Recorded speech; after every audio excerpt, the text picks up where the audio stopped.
Bapak Ibu yang kami hormati, Abang, Empok, Encang, Cingnya Babe, pergi ke pasar membeli tomat. Tomat diulek untuk sambal pekat. Yuk kita dengerin ceramah Bapak Ustadz agar kita mendapatkan ilmu yang manfaat.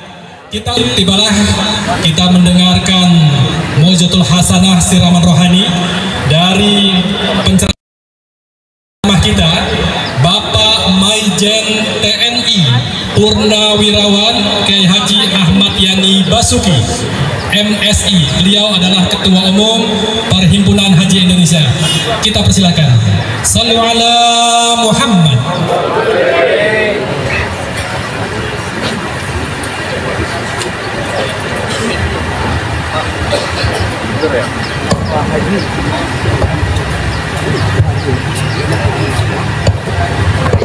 Bismillahirrahmanirrahim.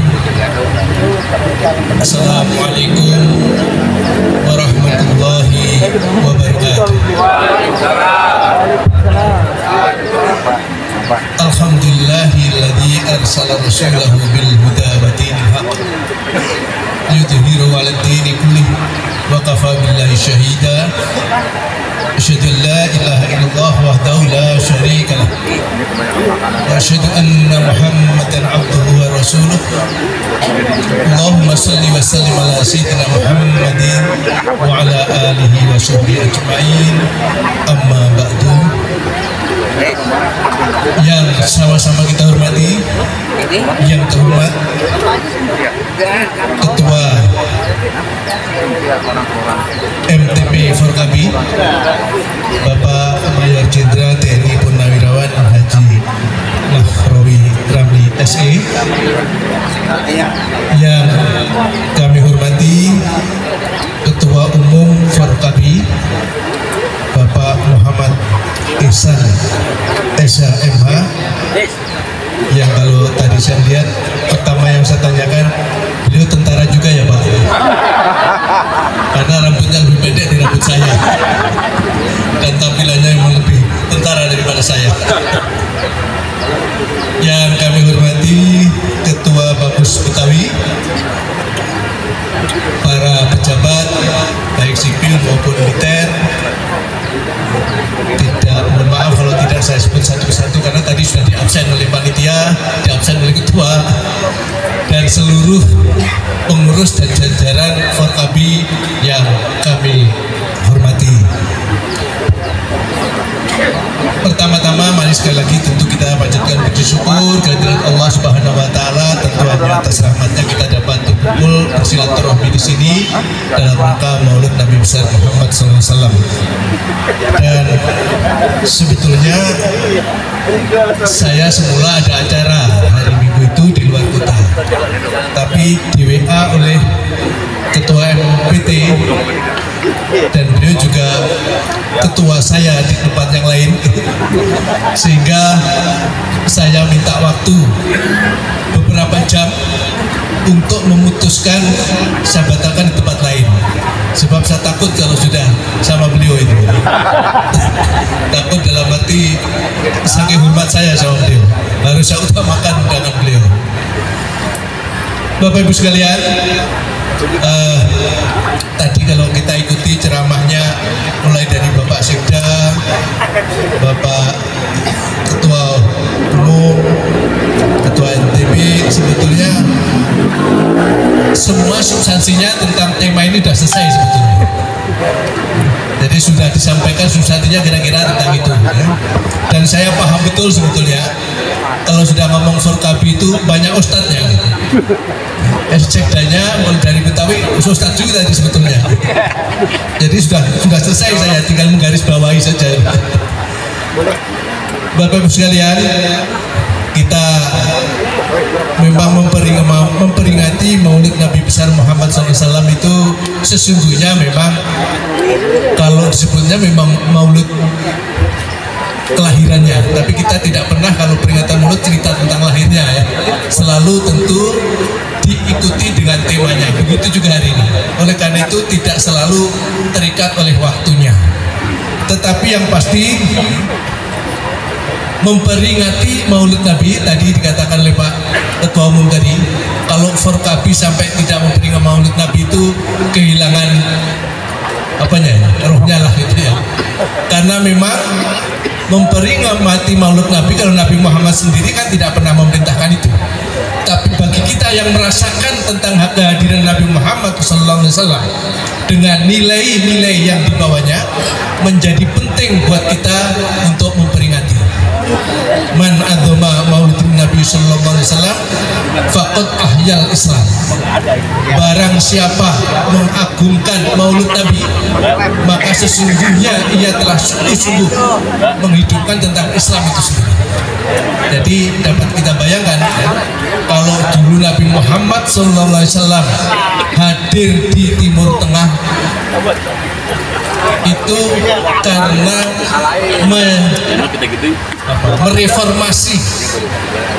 mereformasi orang Arab waktu itu yang sudah kehilangan nilai-nilai ajaran agamanya, yaitu tentang tauhidnya.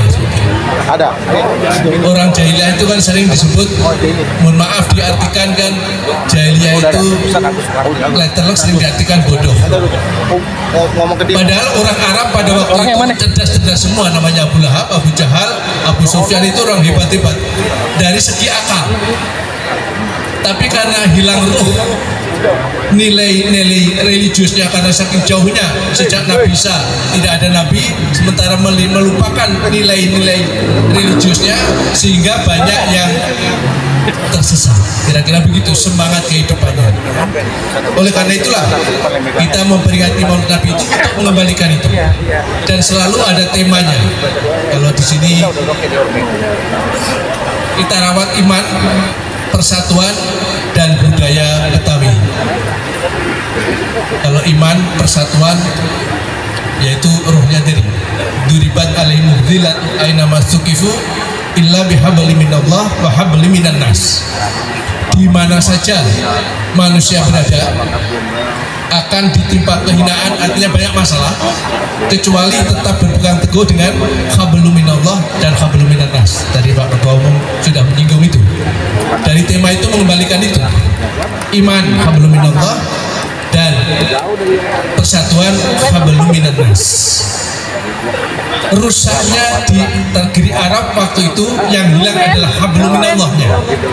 Nggak ngerti siapa sebenarnya Tuhan yang sebenarnya, tapi dia tahu Tuhan itu perlu, karena cerdasnya Tuhan pun dibuat sendiri, sehingga hanya patung-patung.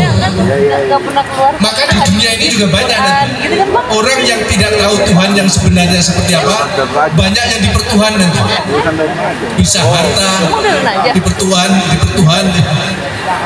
bisa ya kebanggaan keluarga dipertuhan, sehingga Tuhan pun malah dilupakan, semuanya dipertuhan. Itu kalau kehilangan ruhnya. Ya, bayangkan waktu itu sampai karena tidak ada hablum minallahnya, rasa takut kepada Allah itu tidak ada. Kalau orang sudah tidak takut kepada Allah, ya kira-kira potensi kerusakannya pasti lebih besar.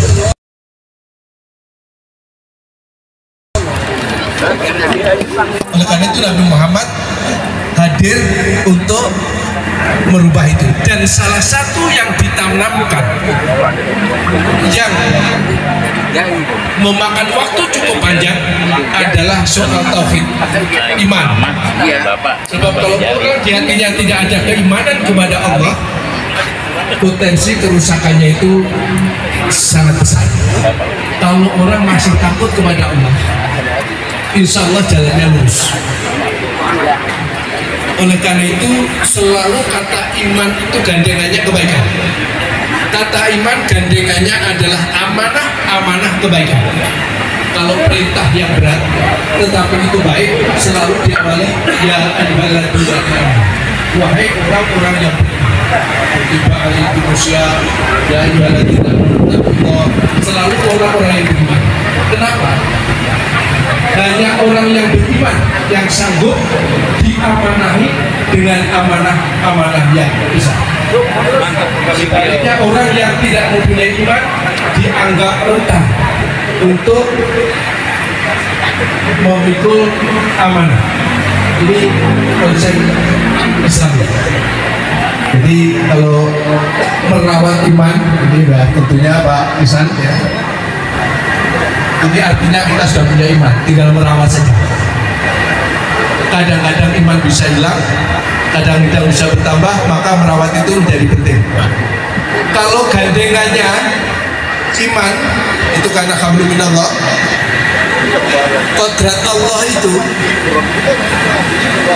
untuk sampai kepada Allah itu harus selesai dulu dengan sesama manusia. Jadi banyak orang yang tidak sampai kepada Allah atau tidak sampai ke surganya Allah karena persoalan dengan manusianya nggak selesai. Terganjal untuk sampai kepada Allah, terganjal ke surganya Allah karena urusan dengan manusianya tidak selesai. Oleh karena itu gandengannya iman itu selalu akhlak. Produk iman itu selalu menghadirkan akhlakul karimah. Orang yang beriman menjadi jujur, orang yang beriman menjadi ikhlas, orang yang beriman selalu bersahabat dengan yang lain. Karena yakin orang yang beriman, siapapun yang didatangkan atau berdekatan dengan kita, mengatakan itu dihadirkan oleh Allah. Yang baik-baik menjadi teman, yang tidak baik untuk menguji kita, dan kalau kita berhasil menjadi baik. Jadi yang tidak menyenangkan pun bagi orang yang beriman itu Allah ada di situ. Orang yang tidak menyenangkan menggugah, oh dia tidak baik, berarti kita kalau bisa menilai berarti menjadi baik. Oleh karena itu dikatakan juga dengan hadis yang lain, makana yu'minu billahi wal yaumil akhir falyasil rahimahu. Nah ini gandengannya. Kalau dengan tema ini gandengannya. Barang siapa beriman kepada Allah dan hari akhir, pastilah dia menyambung silaturahminya. Dan ini melalui medianya Maulid Nabi itu antara lain juga untuk silaturahmi ini. Imam Syafi'i radhiyallahu anhu itu pernah memberi petuah, man jama'a li maulidin Nabi sallallahu alaihi wasallam ikhwana wa haya atau aman wa amila isanan ba'asallahu yaumal qiyamah ma'asiddiqin wa syuhada'i wa sholihin wa yakunu fi jannatin na'im. Barang siapa yang mengumpulkan saudara-saudaranya,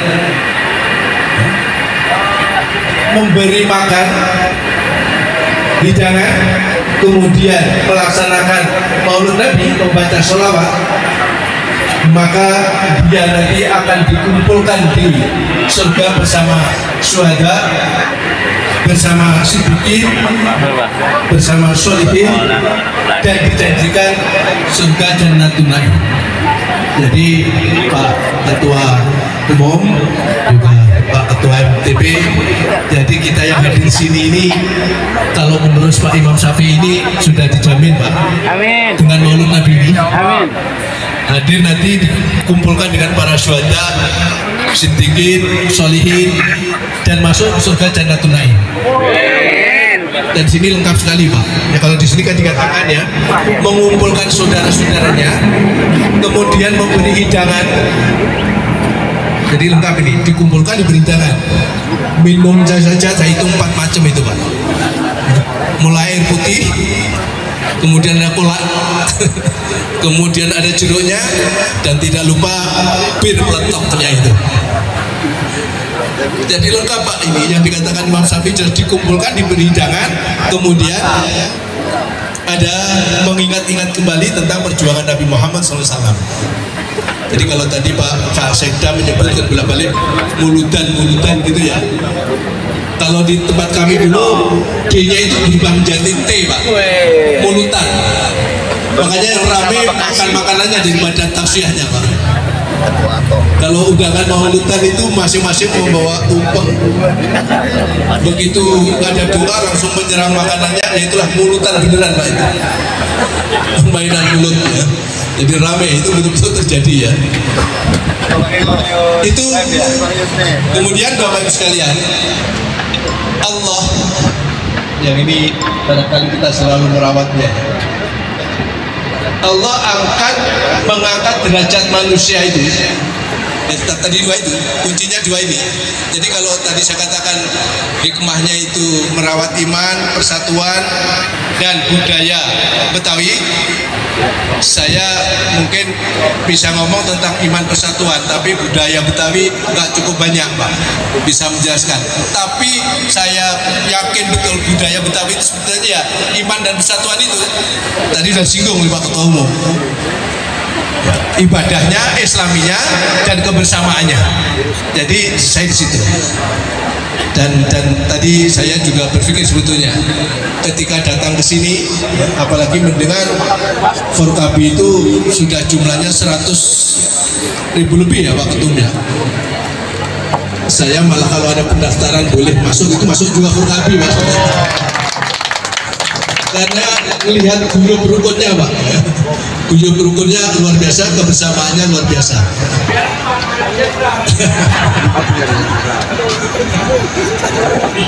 Itulah sebetulnya dari hikmah yang disampaikan ini.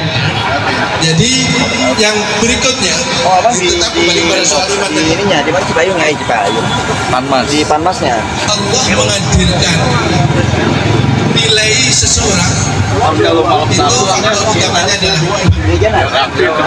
yang kedua ilmu pengetahuan. Jadi menjawab jahiliyahnya orang Arab. Nabi Muhammad SAW hadir dengan dua misinya. Wa ma arsalnaka illa rahmatan lil alamin. Tidaklah kau diutus kecuali memberi rahmat, menghadirkan rahmat bagi semesta. Gandengannya innama liutamima makarimal akhlak. Jadi misi yang disampaikan itu dua itu yang pokok. Jadi menghadirkan rahmatan lil alamin dan memperbaiki akhlak. Jadi untuk rahmatan lil alamin itu akhlaknya harus dibangun. Dan tidak mungkin akhlak itu dibangun tanpa iman dulu. Jadi kalau dalam Islam itu ada iman, Islam, dan ihsan, ini gandengannya. Iman untuk memastikan seseorang percaya adanya Allah. Islam untuk memastikan dengan imannya menjalankan ibadahnya, syariahnya, sholat. Tapi nggak cukup iman dan Islam, pasti harus hadir yang ketiga, ihsan, akhlak. Oleh karena itu gandengannya semua perintah Allah itu ujungnya kepada kebaikan sesama manusia. Inna sholata tanha anil fahsya'i wal munkar.